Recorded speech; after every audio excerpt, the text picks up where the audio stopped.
Market. Aba, dito pa rin po sa Barangay Marikina Heights, kung saan may pa-music. May pa-music na naibalagay nila kasi isa yun sa mga pampagana nila para makarami. Kita mo naman itong tilapia.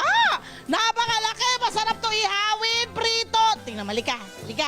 Turuan kita paano pumili ng ng sariwang isda. Lika, pasok ka dito. Ayan, nakita mo yung mata. Ganda, diba? Malinaw. Kumain siguro to ng ng kalabasa. Hindi. Pero ang pinaka-the best dyan, sisilipin mo to. At makikita mo, pulang-pula ang hasang perfect na perfect ito. Magkano ang kilo? Day, good morning! Good morning din. Magkano po ang kilo ng ating mga tilapia? Iba-iba yung mga... 160, 130. Yan. Bakit magkaiba yung presyon nila? Ay, ito tira kagabi, ito ngayon. Ayun! O diba, honest sila? Yun din yun, diba? Ngayon, mamimili ka na lang. Kung gusto mo makamura, o di dito ka. Ano naman to? Niyellohan naman to. Hindi naman to hindi niyellohan. Bangus natin ay magkano? 200. 200 per kilo. To 210. Depende sa size na naman yan. O, kumusta ang bentahan ngayon ng ating mga isda? Hindi masyadong mabili. Hindi masyadong mabenta. O di bale, ito na lang. Tingnan natin, silipit natin. Itong ating bangus, pag po binibili nila, pwede ho kayo magpa-boneless. Ayan, so ito ang kanilang boneless area. Dito rin po yung kanilang, halimbawa, lilinisin. Gusto nyo palinisin. Kaway-kaway mga, kaway-kaway ka. Yan, ito. Yan. O, di ba tatalsikan pa ako? Wait lang ha. Natalsikan pa ako ng tubig. Pero ayun na. Kuya, pwede magtanong, gaano kabilis kang mag-boneless ng bangus? Mga Ilang minuto? 5 minutes po. 5 minutes, malinis na yun talaga. Opo, mali. Yun! Di ba? Kasi kung ayaw nyo na meron kayong poproblemahin, ayan, pwede na kayong magpa-boneless time. Maraming salamat! Yan po yung ilang isda rito. Siyempre, may manok din to tayo. Ayan, may manok. Ito yung mga manok natin at sa kanilang mga baboy. Di ba? May kanya-kanya din pong hiwa. Ito yung kanilang, yan. Ito yung favorite part ko. Yan, naku, napakasariwa nito. Sir, pwede po magtanong. Good morning! Kumusta po ang kilo ng mga manok ngayon? Medyo mataas po ngayon. Mataas ngayon? Magkano po tinaas? 220 po kami ngayon per kilo.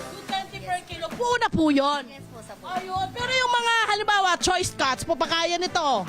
Yung ganito na yung mga parte-partihan, magkano na po? At 10 pesos po. At 10 pesos sa lahat ng parte. Ano ho yung pinakamura sa parte ng manok? Yung whole chicken po, yun yung whole 220. chicken talaga. Yes po. No, yun talaga. Baboy natin. Magpisa tayo. Liempo.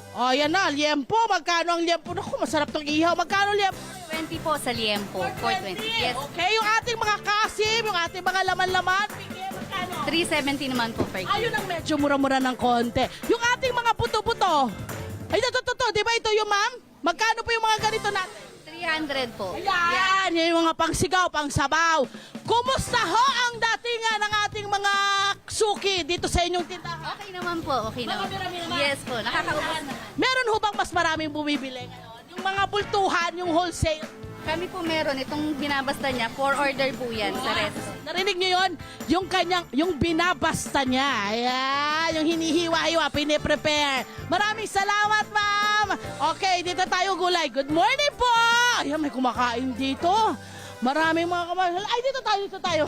Ito yung mga gulay. Haliho kayo. Good morning, mga kabarangay. Aba, may pagganito sila rito. May kainan. Sarap! Wala, huwag na natin pupuntahan yun doon. Ito na tayo. Uy, ito yung mga gulay. Ganda ng mga gulay. Kompleto rin sila. Okay, makikita niyo yung mga gulay rito. Good morning! Magandang umaga po! Ito. Pwede ho magtanong, ma'am, ng mga presyo na ng gulay. Kumusta po kayo? Pangalan niyo po, ma'am? Jenny, Ate Jenny, magtatanong lang po ako. Meron po ba ditong mga gulay na nagtaas ang presyo? ay wala naman. Lahat steady pa rin. Steady. Ano ho yung pinakamahal yung gulay? Ay, nakapang. Itong ating itong inyong pechay, magkano? Pechay, magkano kilo? 80 ang kilo ng pechay. Sayote? 45, 45. Etong ating papaya? 50, 50 yung mga gulay-gulay natin ng mga nakatali. Aba, ito mabenta. Oh, yun, ang laki naman. Ang laki ng tali nila. Magkano? 15. 15 pesos lamang, di ba? Ganon din po ba sa ating yung ating kamote tops? Ayan, ito. 15 din. 15 pesos yun. Ang ganda, ang lalaki ng tali nila rito. Kalamansi ho natin, magkano ngayon? 120. 120, sibuyas. 120 rin. 120, bawang. 170. Kamatis. 55. Parang bumaba naman ng konti yung ano, yung kamatis, ano. At yung Hi! Sa mga dyan mga Kanet 25. This is Love Anyover po. For more love, Tunipet, and Arafang updates, just click the subscribe button and follow us on our Net25 social media pages at Net25 TV and Net25 Entertainment Facebook. See ya. I love ya.